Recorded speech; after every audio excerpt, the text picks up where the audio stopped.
နေမှာပါဒီနေ့လေ့လာမှာတော့ layout view ဖြစ်တယ်ဒီမှာအမှတ်10 data view နဲ့ layout view ဆိုပြီးတော့နှစ်မျိုးပါ data view က geographic coordinate ကိုအသုံးပြုပြီးတော့ map layer မှာတစ်ဆင့် GIS အချက်အလက်တွေကိုအသုံးပြုနိုင်တယ်နောက်အမှတ်ရဲ့ထည့်သွင်းထားတဲ့အချက်အလက်တွေကို table of content မှာပါဝင်တဲ့အချက်အလက်တွေကိုဒီ map view data view မှာသူကပေါ်ပြပေးပါတယ်ပေါ်ပြပေးတဲ့အခါမှာ data view ပေါ်ပြပေးတယ်နောက် data view မှာဆိုရင် title တို့ note တို့ scale bar အားတို့ကို data view မှာအသုံးပြုနိုင်ခြင်းမရှိပါဘူး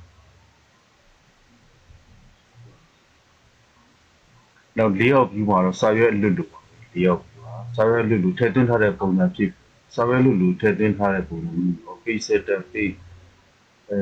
page setter နဲ့ print ထုတ်ပြီးစာရွက်တို့ကိုရွေးချယ်နိုင်တဲ့အမျိုးအစားဖြစ်ပါတယ်အဲဒီ layout view မှာဆိုရင် layout toolbar ပါဝင်ပြီးတော့ title note arrow scale bar အားတို့ကိုစသဖြင့် map title စသည်တို့ကိုထည့်သွင်းသုံးပြီးနိုင်တယ်နောက်စာရွက်မှာပေါင်းဝင်အောင် fix scale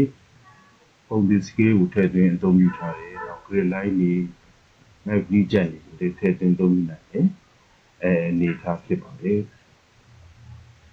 နောက်ဒီအခုဆိုရင်အမှတ်မှာကျွန်တော်ဒါဆိုရင် data view မှာတွေ့ရတဲ့အနေအထားဖြစ်ပါတယ်ကျွန်တော်ဒါဒီတဲ့နည်းနည်းသေးတယ်ဒီတဲ့နည်းနည်းသေးတယ်ရန်ကုန်တိုင်းပိုလီကိုထည့်သွင်းကြည့်လိုက်ပါကျွန်တော်ဒီမှာဆိုရင်ရန်ကုန်တိုင်း shape by polygon ကိုထည့်သွင်းလိုက်ပါတယ်အဲဒီရန်ကုန်တိုင်း shape by polygon ကိုထည့်သွင်းလိုက်ပြီးတော့ဒီမှာဒီ map ကြီးကိုပိတ်ထားလိုက်ပါမယ်ကျွန်တော်တို့တိုင်းနဲ့ဒီ map ကိုပိတ်ထားလိုက်ဒီထည့်သွင်းလိုက်ပြီးတော့ကျွန်တော်တို့ကဒီသူ့ရဲ့ color တွေကိုမြို့နယ်အလိုက်ကျွန်တော်ခွဲကြည့်ပါဖြစ်ပါတယ်မြို့နယ်လိုက်ခွဲကြည့်မှာမြို့နယ်လိုက်ပေါ်လာအောင်ပြုလုပ်မှာဖြစ်ပါတယ်အဲ့ဒီမှာဆိုရင်ဒီမှာ layer properties ရဲ့ symbology ကို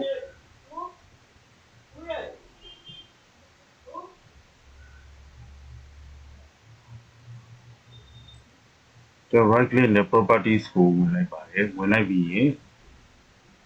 ဒီမှာ symbology ပြီးရင် symbology category ကိုရွေးလိုက်ပြီးတော့ unit value ဒီမှာဆိုရင် add value ကိုရွေးချယ်လိုက်ပါတယ်ဒီမှာဒါမရသေးပါဘူးremove off ပြီးတော့ကျွန်တော်ဒီမှာ ts ကိုရေးပြီးတော့မှ add value ကိုadd value ရေးလိုက်ဒါဆိုရင်ကျွန်တော်ကဒီရန်ကုန်တိုင်းမှာရှိတဲ့မြို့နယ်ကြီးသူပေါ်လာမှာဖြစ်ပါတယ်အခုဒီ ts ရန်ကုန် polygon shape ကဆိုကျွန်တော်ကဒီ download လုပ်ယူထားတာဖြစ်ပါတယ်ဒီဆိုရင်အခုဒါဆိုရင်သူကမြို့နယ်အလိုက်ဒီဟိုတွေခွဲသွားပြီးတော့မြို့နယ်အလိုက်ရန်ကုန်တိုင်းရဲ့မြို့နယ်အလိုက်ကာလာနဲ့ခွဲပြီးတော့ပေါ်ပြပေးနေတာဖြစ်ပါတယ်ဒါကိုဆိုရင် view menu ကနေပြီးတော့ကျွန်တော် layout ပြီးကိုသွားလိုက်ပါမယ်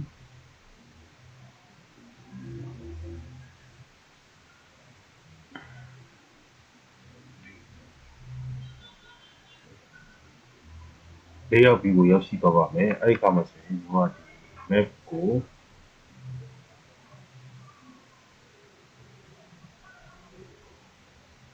layout မှာကျွန်တော် map ကိုဆွဲတင်ပါမယ်ဒါကြောင့်ဒီကျွန်တော် open to ကိုရေးလိုက်ပြီးတော့ဒီဘက်ကိုရေးဆွဲလိုက်ပါအဲ့မှာဆိုကျွန်တော်တို့ scale scale ကို1ချိုး5သိန်းပြင်ထားလိုက်ပါတယ်ထားလိုက်ပြီးရင်ကျွန်တော်ကဒီ presetter က presetter မှာ A2 ရေးချက်ထားလိုက်ပါတယ်နောက်ရေးချက်ထားလိုက်ပြီးရင်ကျွန်တော်ကဒီမှာဆိုရင်တော့ printer ကတော့ PDF ပေါ့ XOP PDF ကိုရေးထားပြီးတော့ခုလိုလေးယောက်ကိုခုပြတဲ့လေးယောက်ကိုရရှိမှာဖြစ်ပါတယ်အဲ့ဒီအခါမှာဆိုရင်ကျွန်တော်က insert ကနေပြီးတော့ဒီချက်ထည့်သွင်းလိုက်ပါမယ် insert ကဒီချက်ထည့်သွင်းလိုက်တဲ့အခါမှာကျွန်တော်တို့ဒီဒီချက်တွေကိုဒီချက် item တွေကိုထည့်သွင်းနိုင်ပါတယ်တကယ်လို့ဒီချို့ဖယ်ခြင်းနဲ့ဖယ်ခြင်းတဲ့ item တွေရှိရင်ဒီချက် item ကနေပြီးတော့ဒီဘက်ကို Mac layer ဘက်ကိုပြန်ပြီးတော့ပို့ယူလိုက်အဲ့မှာဆိုရင်ကျွန်တော်က number column of URD check မှာကျွန်တော်က2ထားကြည့်လိုက်ပါမယ်နောက်2ထားကြည့်လိုက်ပြီး next နောက်ဒီတိုင်းပဲဆက်သွားလိုက်ပါမယ် next ကျွန်တော်တို့ဒီမှာလေပေါင်းဒီချက်မှာပေါင်းထည့်ခဲ့ပါမယ်နောက် finish ကိုသွားလိုက်ပါမယ်ဒါဆိုဒီချက်သွားထည့်သွင်းဒီချက်ကိုကိုယ်တွက်ဆွဲပြီးရရှိလိုက်ဒီနေရာမှာဆိုရင်တကယ်လို့ဒါဒီချက်ကိုcolumn 3ခုနဲ့ထားခဲ့မယ်ဆိုရင် map အနေနဲ့ပို့ပြီးတော့အစီအစဉ်ပါတယ်ဒါကြောင့်မို့ဒီချက်ကိုဖြတ်လိုက်ပါတယ်ဖြတ်လိုက်ပြီးတော့ insert ဒီချက်မှာကျွန်တော်ဒီမှာ column 3ထားပြီးတော့ထည့်တယ် next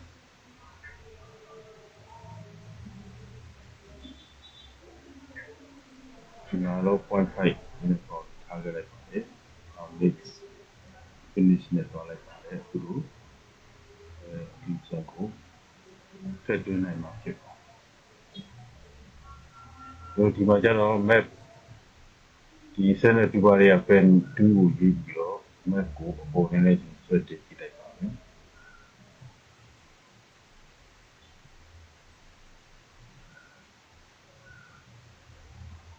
နောက်အပေါ်နဲ့ဆွဲတင်ကြည့်မယ်နောက်ခုကတည်းက at layer ကို web boundary ကို data frame boundary ကို switch ချလိုက်ပါမယ်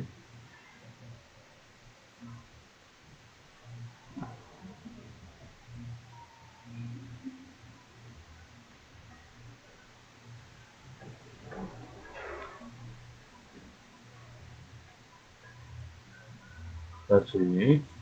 ဒီဘက်က၄ယောက်ထဲက၄ယောက်တူပါရဲ့မဲ့၄ယောက်တူပါပန်တူပြင်ကိုဆွဲရှိတယ်ကျွန်တော်ဒါဆိုဒီချက်မှာဒီချက်နေတာကိုတွေ့ရပါပြီဒါဆိုရင်select element 2နဲ့ဒီချက်ပေါင်းပြီးတော့ဆွဲပြီးတော့ရွှေ့ထားနိုင်ပါတယ်နောက်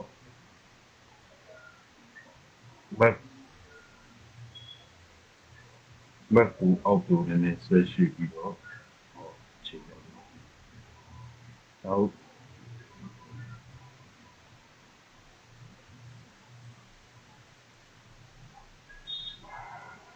ခုလိုနေထားရပြီဆိုရင်ကျွန်တော်ကဒီဘက်မှာinsert နောက် arrow ကိုခုလက်ရှိထားရတဲ့ arrow ဖြစ်စီနောက်ခုကဲ့သို့arrow ဖြစ်စီထည့်သွင်းလိုက်ပါတယ်ဒါလည်းကျွန်တော်ဆွဲပြီးတော့ရွှေ့site ကိုဒီလိုဆွဲချက်တောင်းလေးတွေကနေပြီးတော့ဆွဲလိုက်လို့ရနောက်ပြီးတော့ကျွန်တော် insert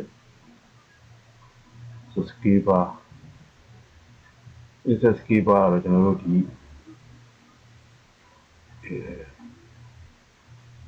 insert scale bar က authority နောက် scale bar ကိုယူကြည့်လိုက်ပါတယ်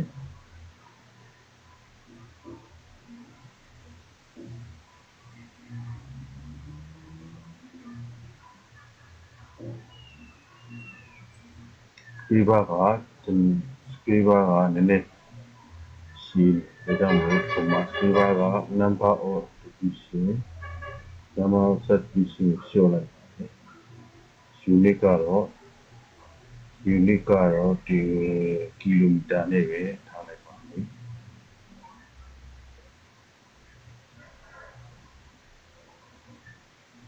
နောက် by OK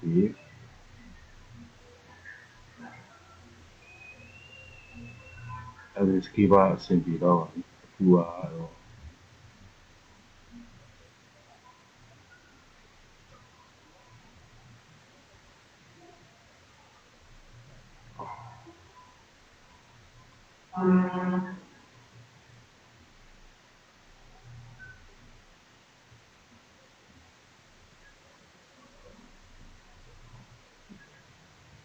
Skiba ကိုကျွန်တော်ဒီအောက်ခြေပိုင်းမှာရွှေ့ထားအဲဆိုရင်Skiba ရပြီလူကျင်ရပြီရဲ့ဒီတိုက်နော်ကျွန်တော်တို့ကဒီ insert ကနေပြီးတော့ test might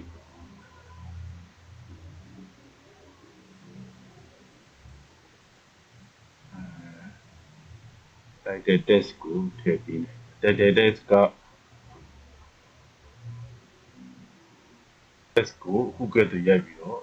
OK ကိုရေးလိုက်ပါတယ်နောက်ဒီတိုက်တဲ့ test ကိုတော့ဆိုပြီးတော့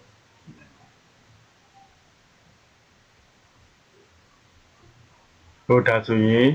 file export ဖြင့် PDF ကိုကျွန်တော်ကယူခဲ့တဲ့အတွက် PDF map ကို export ပြီးတော့ပေးလိုက်ပါတယ်ဒီမှာဆိုဒါဆိုရန်ကုန်တောင်ရှိရှိတဲ့အတွက်export ပို့နေပါပြီ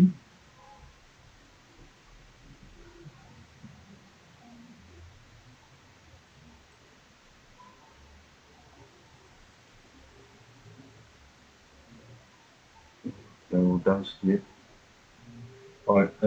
တောင်ရှိရင်ဒီရှယ်layout မတ်ကြီးကို print ထုတ်လို့လည်းရပါတယ်ခုနေထားတိုင်းဒီတွေ့ရမှာဖြစ်ပါ